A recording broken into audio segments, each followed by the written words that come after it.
সে rail সেতু পার হয়ে অনেক দূরে ছুঁয়ে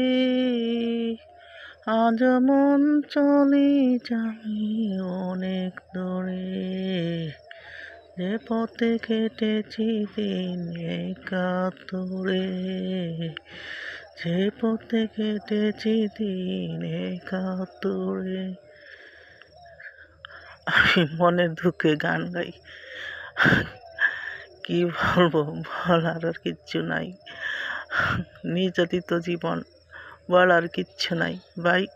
আপনাদের সাথে দুঃখের কথা শেয়ার করি। আমি সারাদিন গেছে, সকালে এক মুঠ পান্তা ভাত খাইছিলাম, আর সারাদিন কোনো খাওয়া দাওয়া নাই।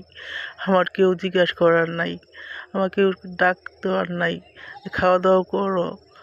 আমার কেউ আদর করার নাই, আপনারা ছাড়া আমার কেউ নাই। আপনারাই আমাকে সহযোগিতা করেন ভাই।